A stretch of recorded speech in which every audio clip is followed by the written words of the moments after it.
لا مش مدرس مساعد، انا نايب. نايب، طب كويس انت نايب. حاجه يعني برضو تنويه ان السودو بنكرياتيك سيست ما تزعليش قوي ان البيك تيل ما تجيبش، لان انا عندي نيكروتيك ماتيريال. انا مش عندي بس فلويدز بس، انا عندي نيكروتيك ماتيريال هي لاين لايك ماتيريال، وانا شغال لو ما لقيتهاش ولقيت كده جيلي لايك ماتيريال كبيره كده وموجوده جوه كافتي وطلعتها، اعرف ان انا ما وصلتش الى السودو بنكرياتيك سيست. فطبيعي جدا لما تيجي تعملي درينج هتقابلك مشاكل. الحاجه اللي كنت عايز اقولها لك تكنيكال وانتوا شغالين، انت عشان خاطر ما يحصلش سليب للبيك تيل انت بتتني التب، تخليها تعملي الكويل دي. احيان كتير وانت شغاله هتلقي اول ما وصلت بالتب بتاعه القسطره يا دكتور احمد هتجيبي كولكشن، او ما تيجي تتنيها هتلقي الفلو بتاعك بيقل. تبقى انت محتاره عايزه تعملي ايه. الحل بتاعها بسيط جدا على فكره، والحل بدائي جدا تقدري تعمليها. يعني اللفه، انت فهمتي قصدي؟ اول ما حطيت التب جوه الكافتي بتاعك جاب لك كولكشن وبدا يبقى في عندك فلو موجود كويس قوي. اول ما جيت تتنيها الفلو ما كانش زي الاول او يمكن وقف كمان. فانت كده دلوقتي عشان انت غيرتي المكان بتاع التب بتاعه البكتيريا. احنا نقدر ساعتها في الوقت ده انت بتعملوش الكلام ده الا في وجود نواب الجراحه. نائب الجراحه يقدر يثبتها لك من بره تسيبيها. نعم بثبتها ماشي، اوكي اتس اوكي. احنا بنعملها ممكن تقع مننا، بس يعني عشان هو مش مزايده ولا تنمر، ولكن هو احنا بنثبت الدرين وممكن تقع مننا، ولكن يبقى الحل ساعتها ما نلفهاش ونخليها زي ما هي ونثبتها كانها تيوب درين بالنسبه لنا اللي احنا بنعمله. شكرا يا شكرا. انا كده مش بعتمد على التثبيت اللي هو بتاع البيك تيل، انا كده بتعامل مع عيان مصري هيتحرك بيها ويشدها، فمجرد اللفه الصغيره دي مش دي اللي بعتمد عليها في التثبيت. انا بثبت ببره زي تثبيت الدرين. يقدر يعني او نقدر نستغنى عن ان انا اعمل لها الريكويل بتاعها. ممكن اغني كويل، وفي حالات في بيك تيل في بعض الشركات بتوفر ان هو بيبقى عليه زي فراشه كده بتمسك، اثبتها بسمبل ستيتش لو انا مش عارفه اعمل بيرس ستيتش بتاعت تثبيت الدرين. فبس كده. تمام. شكرا جزيلا.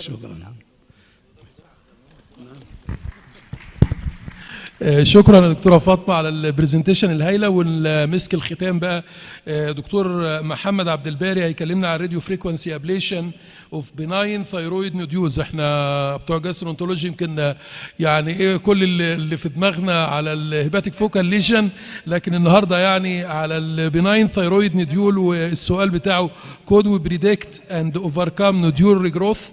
دكتور محمد اتفضل يا فندم. في البداية بشكر الأستاذ دكتور هشام على دعوته الكريمة، وطبعا كل الشكر والتقدير للأساتذة الأفاضل في الشير بيرسونز. معلش هو بيكبر. وأنا الحقيقة يعني عقبال ما يظبط البرزنتيشن، أول يوم ليا في كلية الطب كان في طب بنها. أنا يعني دخلت بمجموع يفرق درجة، فدخلت بنها ودخلت مكتب السيد الأستاذ الدكتور حسني عبد الرحمن كان رئيس الجامعه، وبعدين نظرا لمحل سكني فكان سياده العميد وقتها يمكن وعملت بقى التحويل. بس يعني كويس ان انا يعني الحظ اسعفني، وان شاء الله شفت حضراتكم مره ثانيه. الله يخليك. احنا دلوقتي radio frequency ablation of benign thyroid nodules, could we predict and overcome nodule regrowth? Thyroid nodules are extremely common. However, the prevalence could be reaching even 67%. 1 to 8% of thyroid nodules are palpable by physical examination. About 95% of thyroid nodules are benign. They could be non-cancerous solitary nodule, multinodular goiter, inflammatory nodule, autonomously functioning nodule, and thyroid cancers on the other hand, particularly the papillary carcinoma. Thyroid nodules are mostly asymptomatic. However, they could enlarge, resulting in pressure symptoms, or they could result in a cosmetic problem, and in other cases, they may alter thyroid functions by an increase or a decrease in thyroid hormone levels.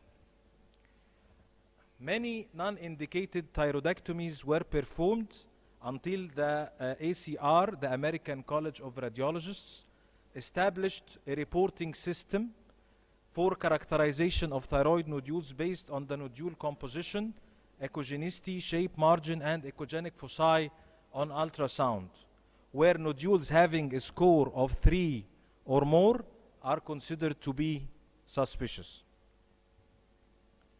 The current interventional treatments of thyroid nodules include the percutaneous ethanol ablation, which is usually done for cystic or predominantly cystic thyroid nodules.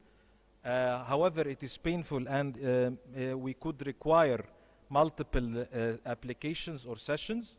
On the other hand, the percutaneous thermal ablation that greatly expanded in the current era, particularly the radiofrequency ablation and the microwave ablation, and they are mainly done for solid benign thyroid nodules, also autonomously functioning nodules, and for papillary microcarcinoma, specifically in the cancer, also for recurrent or inoperable well-differentiated thyroid cancer.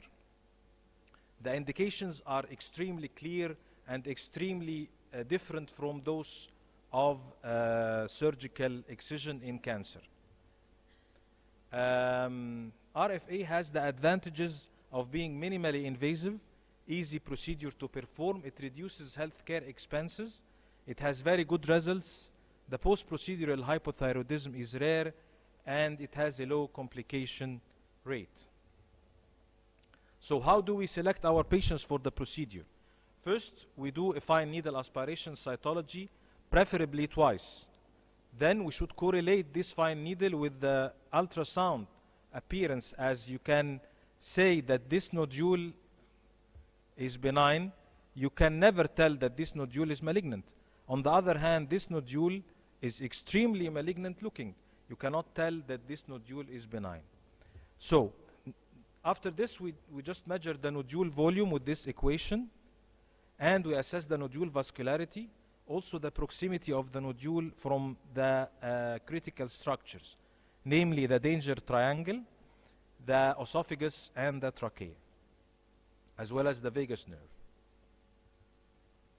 Pre-procedurally, we check the bleeding profile, the thyroid hormone levels, the thyroid antibodies, we also assess the cosmetic grading score. If the nodule is causing a cosmetic problem, we assess what we call the cosmetic grading score with grades from 1 to 4. While if the nodule is causing a pressure symptom, we use what we call the visual analog scale as reported by the patient from 0 to 10 centimeters. The procedure is done under local anesthesia, with or without conscious sedation. Hydrodissection is performed with 5% dextrose under the skin to prevent skin burns. Also, we have to know that when the nodule tissue is close to a critical structure, this nodule is usually undertreated. It is very difficult to treat such nodules completely. Hydrodissection allows us to complete the treatment. Hydrodissection is applied and it actually creates an artificial margin of safety. We use a dedicated generator with internally cooled electrodes with active tips from 5 to 15 millimeters according to the size of the nodule. We usually start with 20 watts of power. Experienced operators could even start with 50 watts of power. The procedure usually takes about 40 minutes to 1 hour. The transismic approach is currently recommended over the craniocaudal and the lateral approaches. When you approach the nodule, we just go transismic, as it leads to minimal exposure of the sensitive structures to heat, particularly the recurrent laryngeal nerve, the esophagus, and the trachea. This is the technique of ablation, what we call the moving shot technique.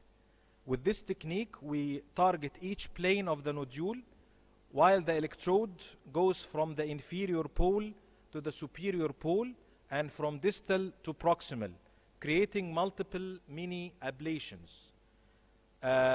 Overall, this leads to ablation of the nodule as a volume and the nodule markedly shrinks over time. Following the procedure, we give analgesics. We calculate the volume reduction and the clinical outcome first with what we told about, the cosmetic grading and the symptom grading. Then we measure the volumes. Most importantly, we measure what we call the total volume and the volume reduction rate, which is the initial volume minus the final volume over the initial volume. Other volumes, the ablated volume, the VA, and the viable volume could be assessed with color Doppler. However, optimally, it is assessed with contrast-enhanced ultrasound. You know that contrast-enhanced ultrasound is expensive, and it is not readily available in most of the places in our country.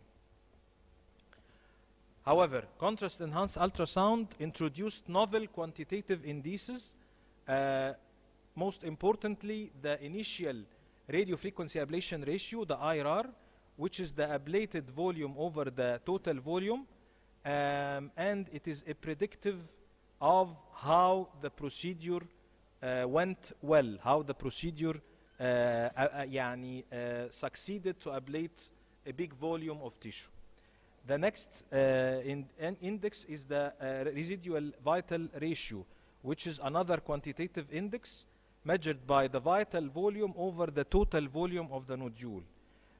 These measurements actually greatly impacted the definition of nodule regrowth, greatly impacted this definition. So what is the definition of nodule regrowth? It is defined as an increase in the nodule volume more than 50% over the smallest previously recorded time, or recorded volume, sorry. And how to predict this nodule regrowth? First, large nodules or nodules that are close to a critical structure are usually not adequately treated, as we said. In this case, you should expect that the nodule would regrow soon. Also, highly vascular nodules are amenable for regrowth. When you calculate the residual vital ratio and find it more than 44.5%, expect that the nodule is going to regrow soon in the follow-up. And lastly, the volume reduction rate, which is an indicator of nodule regrowth. If it is the volume reduction rate, the lower the 12 months, the higher the risk of regrowth. When you see it lower, you see a higher risk of nodule regrowth within this period. Most importantly, how to solve this problem, how to overcome nodule regrowth. First, we do what we call the artery first ablation. We ablate the feeding artery of the nodule. Also, the marginal venous ablation technique that reduces hemorrhage and reduces what we call heat sink effect. The flowing blood of the vein or the artery usually cools the thermal energy, and this is what we call the heat sink effect. By ablating this vessel, you abolishes this heat sink effect. Also by hydrodissection, as we described, this is the appearance of the hydrodissection. And recently, certain electrodes was introduced with variable active tip. As you see here, this active tip could successfully ablate the margin because it is variable. The operator could change the active tip to a smaller one, and this helps greatly in ablating the nodule margin. Also, if you suspect regrowth, you should repeat the session within 3 months.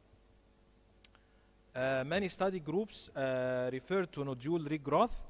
Most importantly, the study by Lin Yan et al. Upon 186 patients with 206 benign thyroid nodules, followed up for 12 months with conventional ultrasound, contrast-enhanced ultrasound and clinical evaluation.